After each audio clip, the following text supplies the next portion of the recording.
regorge de jeunes avec soif d'évoluer. Focal. Pour nos partenaires, c'est un peu la même chose. Ils développent sur ça. Vous pensez que l'interreligieux est important de nos jours? Les produits, en fait, ma cuisine, elle est toute simple. La viande, au début, je prends... Quand tu joues contre un club professionnel, t'as plus l'envie de te faire remarquer, de te montrer. Tu vois, genre gros, genre c'est la femelle de l'humain, t'as capté? Bonjour et bienvenue à la première émission, le 6-7. Le 6-7, c'est la première émission entièrement conçue par les reporters de Speaker. Ils vous ont préparé 5 reportages et un micro-trottoir qui racontent nos quartiers et leurs richesses. La question des violences policières sera également abordée par nos chroniqueuses, Mona à la rédaction et Shaima à la présentation. Emre présentera également cette émission à mes côtés. Avec lui, vous découvrirez les coulisses de certains reportages. Parlons diversité et vivre ensemble. C'est dans le quartier strasbourgeois de la Méno que le premier jardin interreligieux a fait son apparition. Nos reporters Hakim et Fatimata l'ont découvert pour nous. Avant de découvrir ce sujet, Emre va nous plonger dans les coulisses de ce reportage. Salut Fatimata, bienvenue dans les locaux Speaker. Merci. On va parler alors un peu de ton sujet. Tu vas nous expliquer pourquoi tu as choisi ce sujet du coup? Alors en fait, j'ai choisi ce sujet-là parce que je voulais montrer en fait que le vivre ensemble était encore possible de nos jours. Et je voulais aussi montrer en fait comment il peut se matérialiser. Mais du coup, c'est un jardin interreligieux parce que moi, ça fait, depuis tout petit, j'habite ici et j'en avais jamais entendu parler de ce jardin. Comment tu l'as trouvé? Alors c'est simple, je suis allée sur internet. Je voulais savoir en fait qui étaient les acteurs de l'interreligieux sur Strasbourg. Et je suis tombée sur une association qui s'appelle l'Oasis de la rencontre. Et en fait, cette association, elle gère un jardin, du coup, le jardin de l'interreligieux.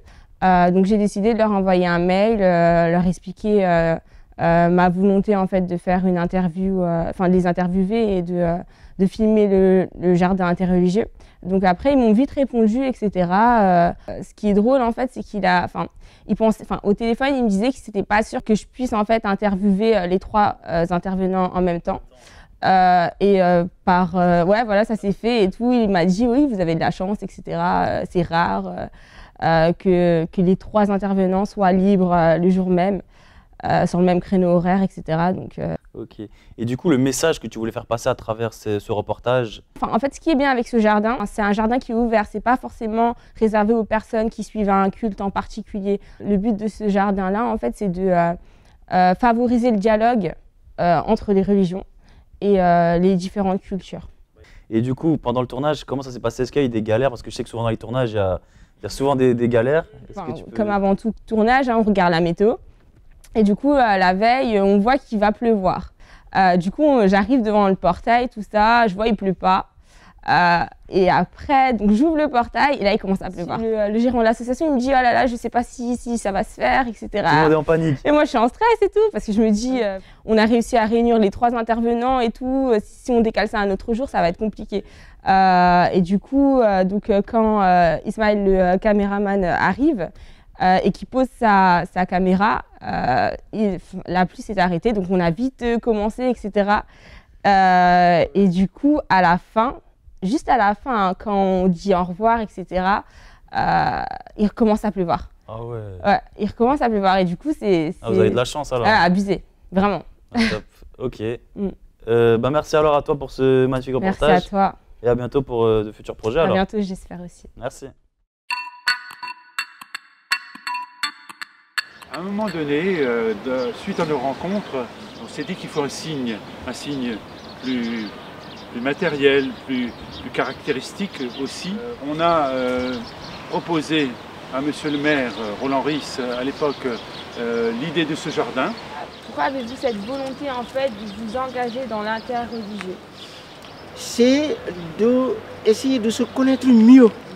Du coup, vous pensez que l'interreligieux est important de nos jours? Très important. Très important. Oui. De plus en plus important. On apprend, on s'ouvre, on se détend aussi, je trouve. Ça se sent. Bien souvent, le dialogue interreligieux se passe au niveau des élites. Ici, dans notre quartier, le dialogue interreligieux ne se passe pas au niveau des élites, mais au niveau de la cité. Mais en réalité, notre objectif, c'est de faire en sorte que les gens se parlent, au-delà de nos réunions qu'on peut avoir en interne. Et il y a le vivre ensemble et il y a le faire ensemble.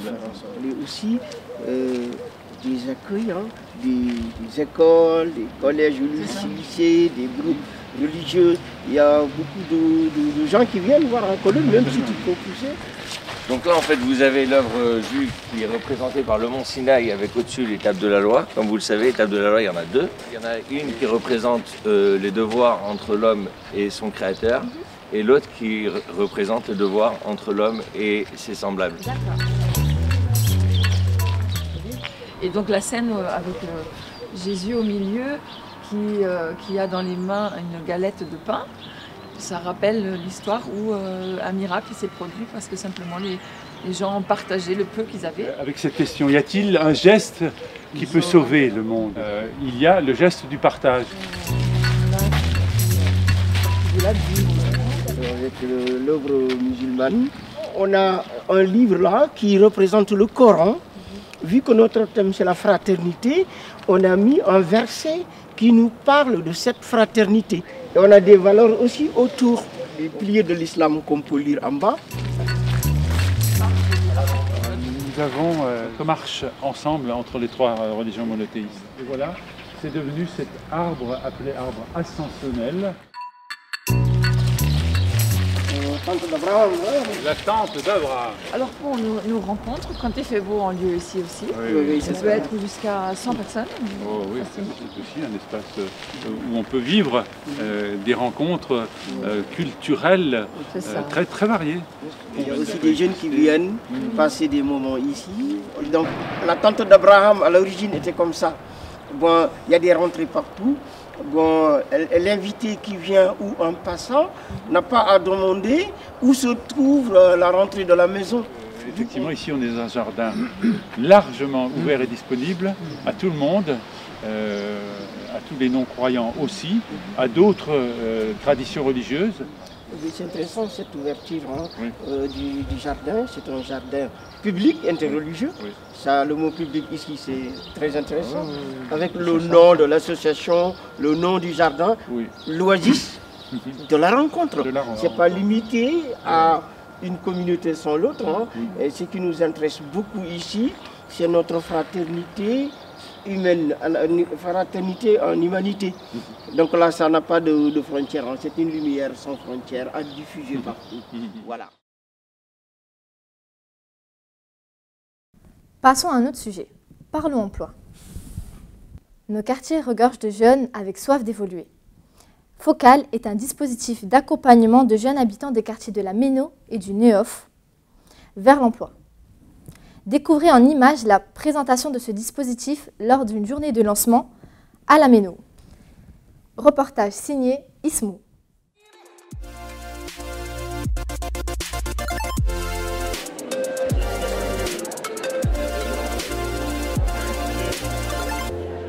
Alors cette journée actuellement se passe très bien, on est content que ça se passe au CSC Méno. Donc c'est un territoire sur lequel on compte intervenir. Historiquement on intervenait au Nehof et à Königshofen. Et donc voilà, très content aujourd'hui déjà d'être sur ce territoire de la Méno, d'avoir déjà des liens avec des partenaires et de rencontrer même un peu de public aujourd'hui. Assez satisfait, il y a eu une bonne affluence des deux quartiers, Nehof, Méno. J'ai vu un peu de monde, de tout âge et beaucoup de partenaires, donc on est assez content de la matinée. Pour nos partenaires, c'est un peu la même chose. Ils développent sur chaque espace l'offre de services dans le cadre de Focal. Je pense qu'on a brossé un peu tous les tableaux, il y en a pour tous les goûts et c'est l'idéal pour le bénéficiaire. Je pense qu'il y a ce qu'il faut pour qu'il puisse faire un parcours à sa mesure. Donc voilà, le projet Focal participe à révéler les compétences des habitants des quartiers Nehof-Méno, développer leur expérience professionnelle. C'est un projet innovant qui casse les codes et qui permet à un bénéficiaire de choisir lui-même son parcours, de ne pas rentrer dans un parcours préétabli, prédessiné. Il fait son propre chemin, choisit les briques qu'il a envie d'assembler pour faire de son parcours une réussite et une sortie qui lui ressemble. Pour ceux qui ont des grandes difficultés encore à accéder à ce qui existe, au droit commun qui existe. La suite des événements, j'espère qu'on touchera le plus de public possible et que Pourquoi pas dans le futur, l'idéal c'est qu'on n'ait plus besoin de nous.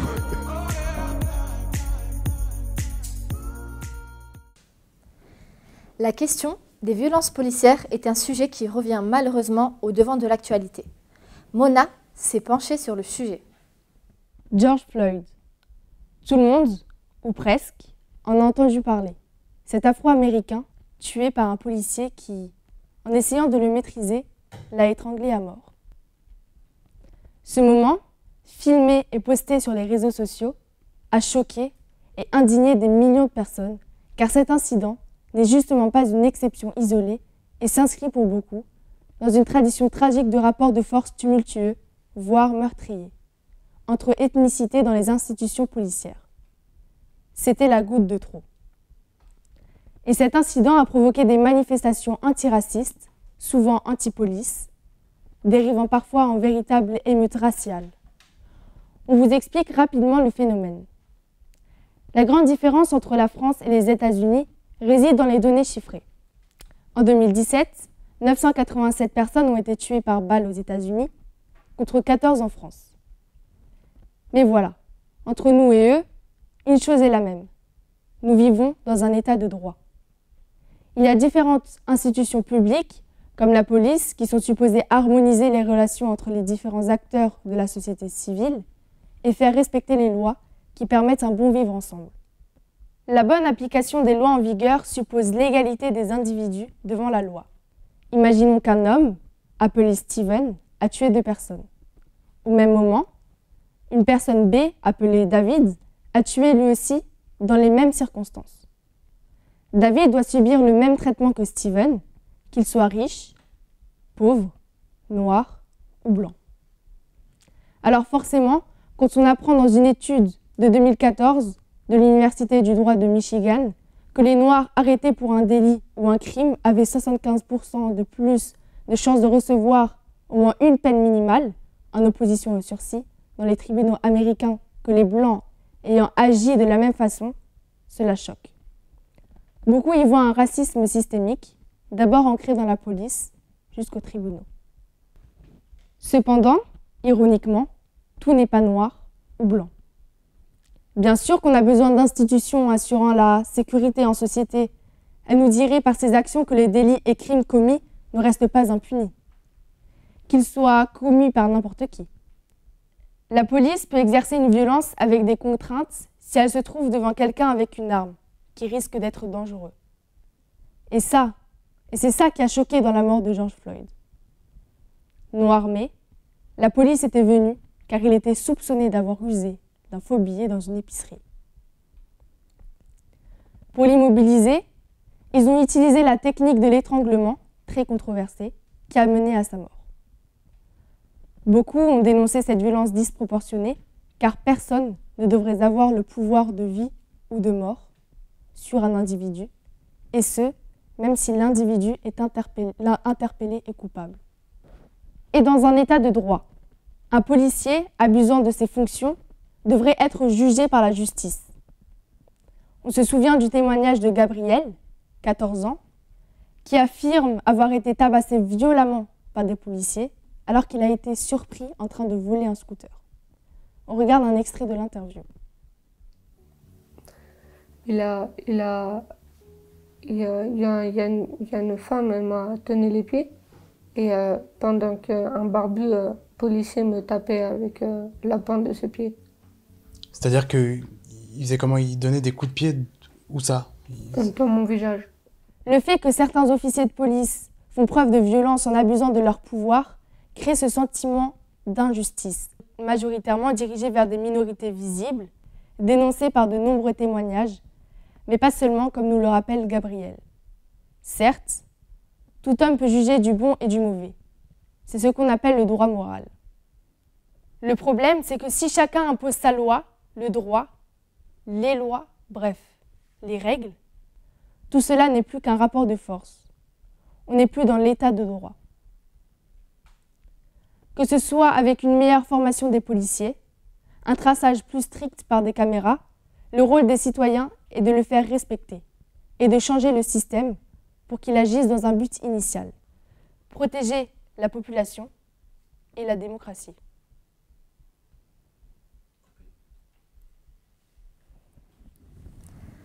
Originaire du quartier de la Cité de Lille, Brahim, dès son plus jeune âge, est passionné de cuisine. Nos reporters ont rencontré ce jeune entrepreneur passionné et déterminé. Avant de voir le reportage signé Nawel, Younes et Dalia, je vous propose de découvrir l'envers du décor. Bienvenue à toi Dalia. Merci. Comment tu te sens? Ça va? Ça va. Alors tu es là pour parler de ton sujet. C'était le sujet avec Brahim, le restaurateur, c'est ça? Oui. Tu peux nous expliquer un peu pourquoi vous avez choisi ce sujet? Son parcours est assez atypique et du coup on le trouvait intéressant. Et puis il est parti de rien et on voulait aussi prouver que c'était possible, que les rêves sont réalisables. Donc c'est un peu aussi le message à travers ce sujet? Oui. Comment tu t'es sentie pendant ce reportage? Tu te sentais à l'aise? C'était ta première expérience, je crois, oui, dans ce domaine? Oui, on était à l'aise, puisque lui aussi, en fait, il était à l'aise, il était tranquille, il dansait, il faisait des blagues, il rigolait. Donc oui, ça va. Ouais, c'est un personnage. Et du coup, pendant le tournage, est-ce qu'il y a eu des galères? Même avant le tournage, pour entrer en relation avec lui, c'était comment? On a eu un seul problème, c'était avant le tournage. C'est qu'en fait, on l'avait appelé pour lui dire que du coup, on allait faire un sujet sur lui. Il était d'accord. Puis après, pendant un mois, on n'a plus aucune nouvelle de lui pour mettre un rendez-vous pour tourner. Et du coup, on s'est dit qu'on allait changer de sujet s'il ne répondait pas à ce dernier appel. Ah, si je comprends bien, vous avez eu un premier contact. Ensuite, il était d'accord, il n'a plus répondu pendant une certaine période. Mais du coup, vous vous êtes posé avec l'équipe et vous vous êtes dit, ultime appel. Voilà. S'il répond, on fait le sujet. S'il ne répond pas, on change de sujet. Voilà, il a répondu. Ça s'est joué sur ça, donc le sujet aurait pu ne jamais voir le jour. Oui. Ok, très bien, ça marche. Merci à toi Dalia pour ce magnifique sujet aussi. À une prochaine fois peut-être. De rien, merci à vous. Aujourd'hui, en fait, ma cuisine, elle est toute simple. La viande, au début, au lieu de réaliser les rêves de quelqu'un d'autre, il vaut mieux réaliser ses rêves.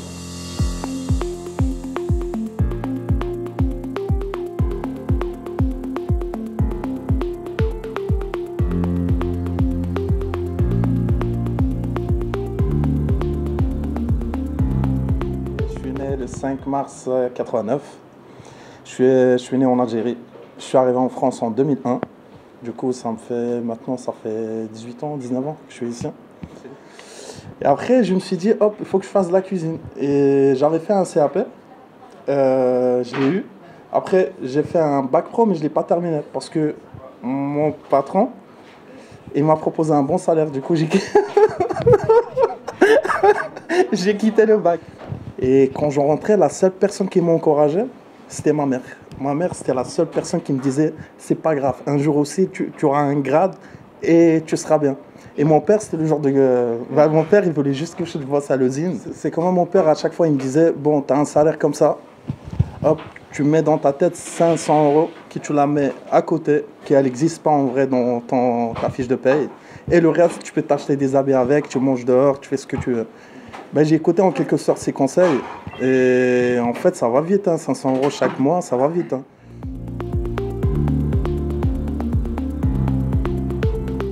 Franchement, le déclic, je l'ai eu quand même avec une personne qui est sur Strasbourg, elle est connue aussi. Franchement, j'arrête pas de le remercier. C'est Youssef Taibi. C'est quelqu'un, voilà, c'est un grand cuisinier, c'est les 15 saveurs, le restaurant 15 saveurs. Donc voilà, lui, franchement, il m'a donné le... Moi, je ne connaissais pas c'était quoi le traiteur. Et une fois que j'ai bossé avec lui, il m'a donné le goût de faire les mariages, tout ça. Et ça, je ne l'oublierai jamais. Je le remercie. D'ailleurs, Youssef, non. Et voilà, c'est en quelque sorte, dans ma tête, c'est toujours mon chef. Même maintenant, on était toujours des frères. Et pour moi, il est toujours mon grand frère. Et en fait, sincèrement, ici, je ne m'attendais pas du tout. Parce qu'avant que j'ouvre ici, beaucoup de personnes m'ont dit, tu sais quoi, laisse tomber, c'est pas un endroit où tu vas travailler. Après, comme dit, il faut toujours prendre les ondes positives. Il ne faut jamais écouter les personnes qui disent non, tu peux pas, ou tu peux pas réussir, tout ça, parce qu'ils vont te mettre un mur.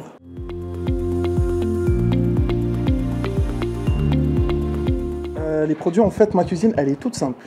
La viande, au début, je prenais chez les bouchers ici un peu à Strasbourg. Maintenant, on travaille avec un frère qui, lui, c'est lui-même, en fait, il égorge la bête, tout ça. Et c'est de la viande fermière qu'il a. Du coup, en fait, déjà la viande, on n'a pas besoin de la saler ou de la poivrer. En fait, parce que voilà, les bêtes, en quelque sorte, là-bas, ils mangent du thym, du romarin. Dans les Vosges, on sait que c'est des montagnes, tout ça. Donc voilà, ils sont déjà persillés à la viande. Les légumes, on achète le jour même, on les coupe. Voilà, on travaille avec le soir. S'il reste un peu, on ne le garde pas pour le lendemain, c'est pour le repas le soir pour le personnel.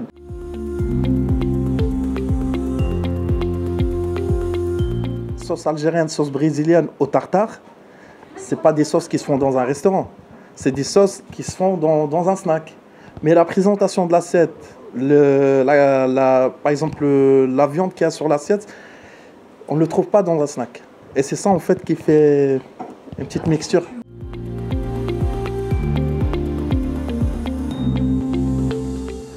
Le coq d'or. Déjà en fait à la base, voilà. Le coq d'or pour moi ça représente en quelque sorte la France. Voilà.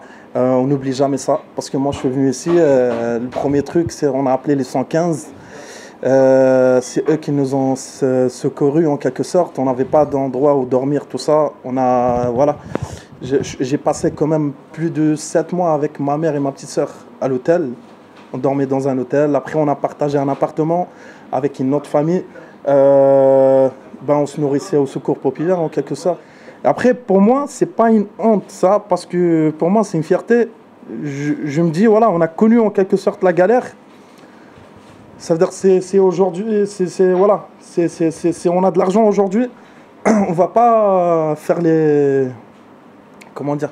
On va rester tel qu'on est parce qu'on sait d'où on vient. Après, comme dit, le coq d'or, ça représente la France, c'est le minimum. Moi, maintenant, si je peux aider les associations, tout ça, c'est la moindre des choses. La France, ça m'a donné un coup de main pour réussir tout ça. Peut-être si j'étais dans mon pays, j'aurais pas eu la même opportunité.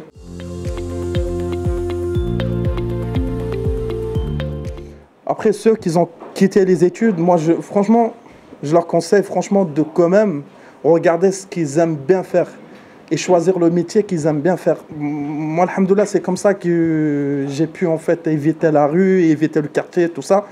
C'est que je me suis accroché à la cuisine. Et en quelque sorte, la cuisine, on dit, c'est comme l'armée en fait. C'est pour ça qu'on dit c'est une brigade. Moi, j'étais un peu agité quand j'étais petit. Après, j'ai eu des chefs, quand ils me parlaient, je disais pas oui, c'était oui chef, et je fermais ma bouche, je faisais mon travail. Il n'y avait pas de discuter et tout ça, et ça m'a appris à canaliser en fait mon énergie et avoir quand même un certain mental.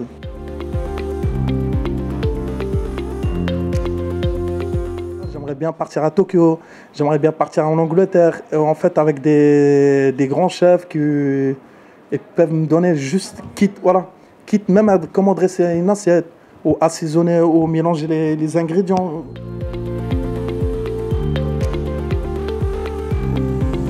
D'ailleurs, je remercie Speaker TV Media. Franchement, voilà, pour leur gentillesse. Et le jour où Younes m'a contacté, ça m'a fait chaud au cœur. Merci. Par contre, je peux garder un micro.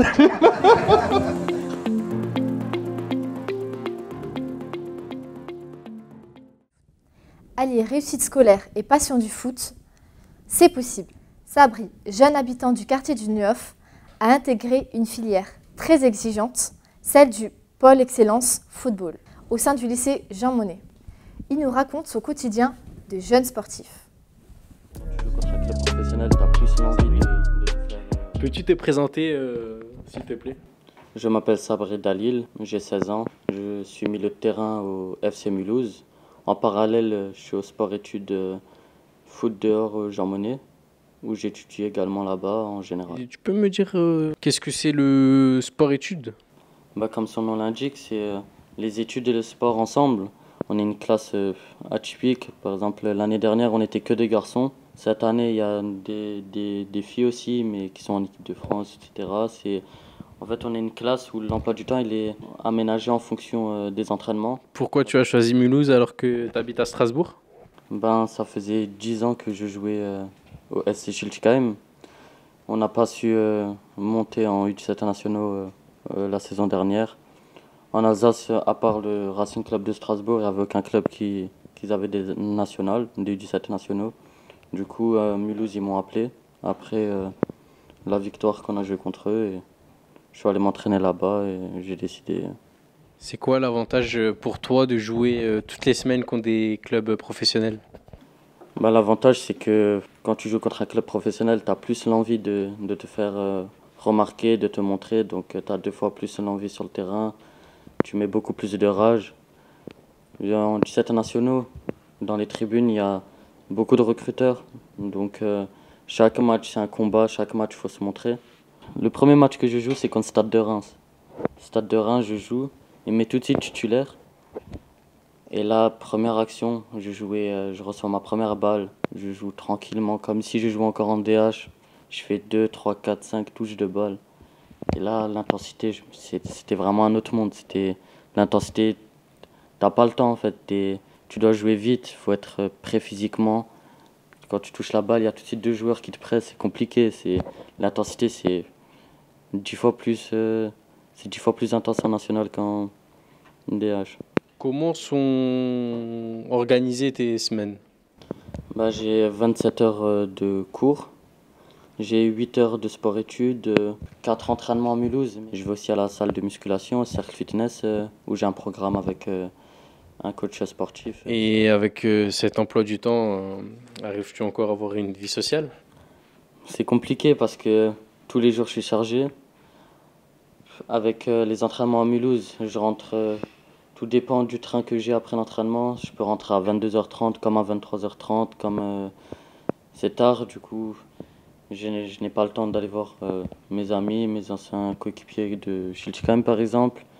Mais le samedi, comme c'est mon seul jour de repos, je vais à la salle de musculation le matin surtout, pour que la journée je puisse retrouver mes amis, faire des activités et oublier un peu tout ça, quoi. Est-ce que tu arrives à faire tes devoirs et est-ce que tes résultats scolaires sont toujours bons? Déjà, pour être accepté en sport-études, il faut déjà avoir de bons résultats. Donc les résultats, c'est pas un problème, mais depuis le début d'année, c'est compliqué avec les entraînements à Mulhouse. Je dois faire mes devoirs dans le train. Quand je rentre, tu vois, dans le train, j'ai pas forcément le temps pour tout faire mes devoirs parce qu'il y a les révisions, des fois des rédactions, des devoirs à faire à la maison, noter, devoirs sur l'ordi. Faire tout ça dans le train, c'est compliqué. Donc le soir, je rentre à 23h, je dois encore faire mes devoirs, manger. C'est compliqué quand même, mais j'arrive un peu à trouver le temps. Et justement, tout ça, est-ce qu'on te donne de l'aide, on t'aide pour tout ça ou tu gères tout seul? Non, pas tout seul. J'ai la chance d'avoir 4 grands frères qui me suivent footballistiquement et au niveau scolaire. J'ai la chance, ils me ramènent souvent au foot, ils me ramènent à l'école, ils me donnent des conseils. À quel niveau jouais-tu à Schillig? J'ai toujours joué au meilleur niveau. Il n'y avait pas national, puisque en petit, il n'y a pas forcément national. Je jouais en U15 Interleague, qui était un bon niveau, c'était dans tout le Grand Est. J'ai joué en DH la saison dernière, en U16 DH. À quel poste joues-tu? Je joue milieu de terrain. Quand j'étais depuis tout petit, je jouais plus numéro 10, milieu offensif. Mais à partir du U16 DH, j'ai reculé d'un cran, je joue plus 8, 6, milieu relayeur. J'aime bien faire le jeu. Quel est ton modèle de joueur?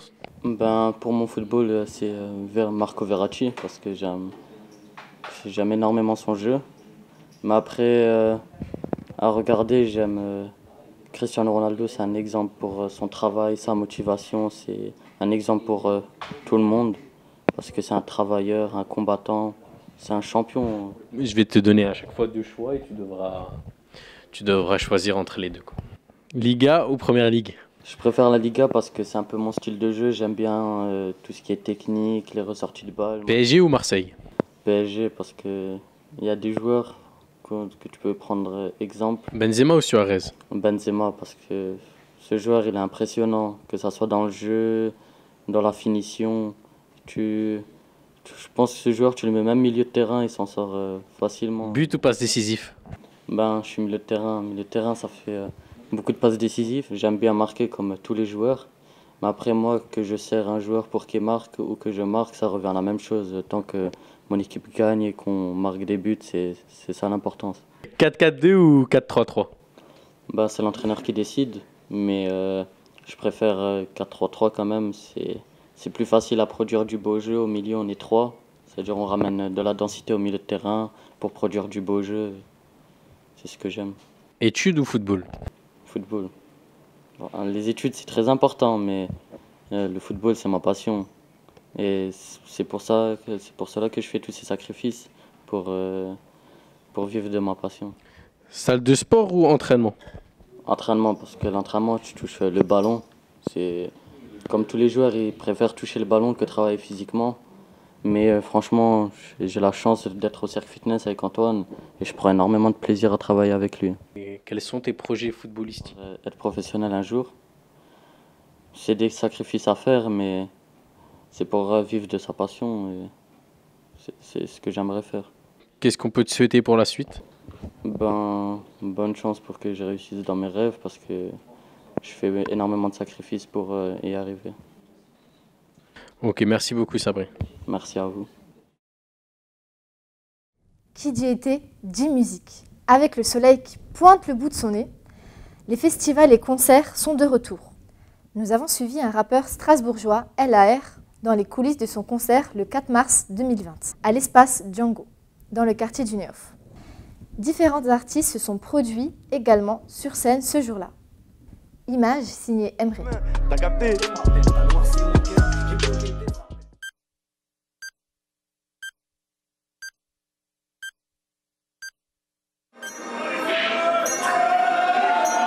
Et merci là. Je me suis fait tout seul, j'assume mes erreurs. Frappé me connaissent, mais garde même pas l'heure. Ouais. Bah oui. Non, deuxième. Arbé. C'est pourtant ça marche, pour moi tout roule. Mais qui il revient des Pays-Bas? 900. 900. À la sport 900. Ils sont les vrais qu'on a ce fort depuis l'époque, depuis qu'on a commencé à rapper, sur un mec qui jouait comme Abdello, Juju, les têtes là, tu vois, c'est. La connexion se fait naturelle, frère.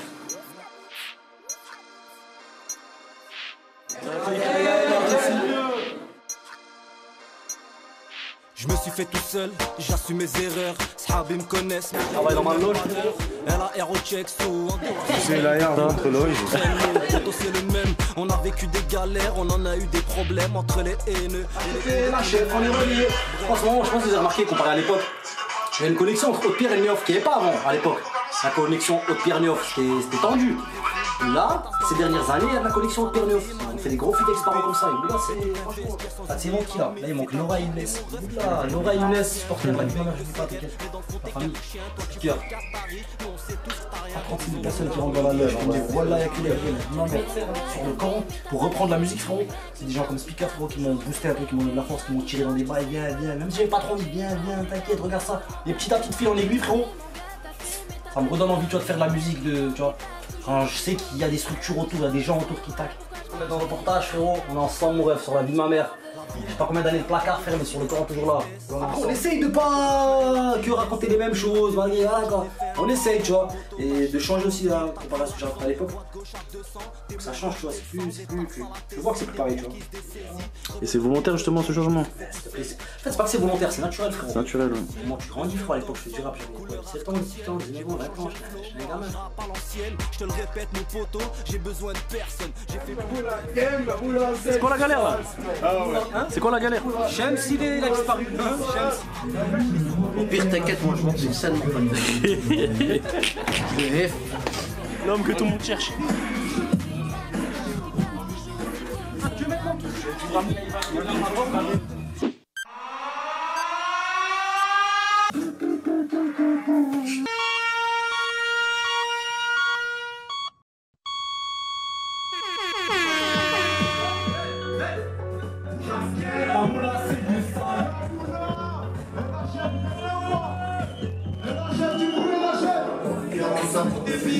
Avec le coyote sur le gilet là, un chien à part, oui, je vois pas rien. C'est mon accent, j'encaisse, la monnaie m'appelle pour ce genre.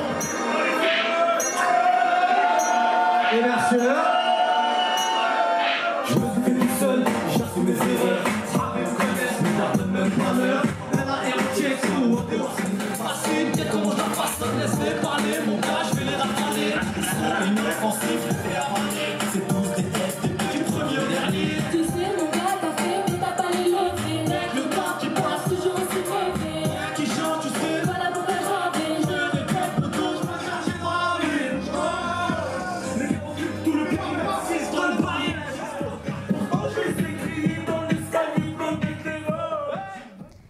Tchava, kibitz et chtibé sont d'autant d'expressions issues de l'argot strasbourgeois. Mais connaissons-nous réellement la signification de ces mots que nous utilisons au quotidien? Vérifions cela dans ce micro-trottoir réalisé par Rania et moi-même. Remarquer de te montrer. Tu vois, genre en gros, genre c'est la femelle de l'humain. T'as capté?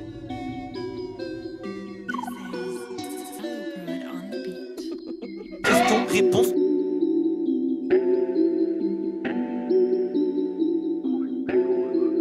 Question, réponse. Ah, c'est une meuf dans les quartiers, ça? Ouais, c'est une fille. Une fille. Mais ça, c'est les langages d'un quartier, du neuf. Une meuf. Tu vois, en gros, c'est la fille, tu vois, genre en gros, genre c'est la femelle de l'humain. T'as capté? Question, réponse. Shrek. Bourré. Shrek défoncé. Quand t'es mort, Shrek. Ouais, je savais pas. Shrek, c'est quand t'as trop teasé en soirée, ça veut dire oh t'es Shrek à mort, tu vois. Trop mort. Question, réponse. C'est quoi qui vient de nous? Ah putain, si je fais un kibitz, je connais la vie de ma mère. Ouais, je connais, mais je sais plus. Je sais pas. Je sais pas. Kibitz de nous? Trou du cul. Kibitz, c'est un trou du cul, genre. Lui, c'est un vieux mec. Regardez. Regardez. Question, réponse. Flirter. Être amoureux de quelqu'un. Sur quelqu'un. Ah, le boss. Ça va, frère, le boss? Tu es en mode Lacostienne et tout? Parler avec un gars sans se mettre en couple, genre. Flirter. Ouais. Avoir peur. Question, réponse. Je te jure, je sais pas comment définir. Je sais pas. J'ai jamais vraiment su ça. En plus, sur le conjugue, c'est difficile. Je l'ai gardé, c'est quand tu parles chinois. Question, réponse. C'est un escargot en alsacien. L'escargot, on va dire. La schneck, c'est le petit oiseau de la meuf. C'est l'endroit intime de la femme. La partie intime de la fille. Je savais pas que c'était ça. Question, réponse. Ça va. Ça va bien? Ça gaze. Ça va. Ça va. Get, ça veut dire vas-y, viens, dépêche. Genre ça veut dire vas-y, grouille sa mère, tu vois, il faut que tu viennes le plus vite possible. Ça guette, j'ai jamais entendu ça, moi. Ça guette, je sais pas, tu regardes. Tu fais le guetteur, je sais pas. Question, réponse. Couper ses cheveux. Coiffer. À la coupe, c'est mal. C'est moche. Je sais pas. Se coiffer. Couper les cheveux. Gamine. La meuf.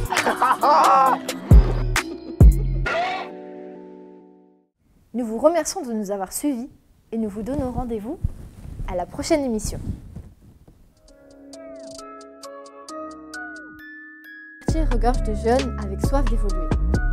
Focal et... Pour nos partenaires, c'est un peu la même chose. Ils développent sur ça. Du coup, vous pensez que l'interreligieux est important de nos jours? Les produits, en fait, ma cuisine, elle est toute simple. La viande, au début, je prends... Quand tu joues contre un club professionnel, tu as plus l'envie de te faire remarquer, de te montrer. Tu vois, genre en gros, genre c'est la femelle de l'humain. T'as capté?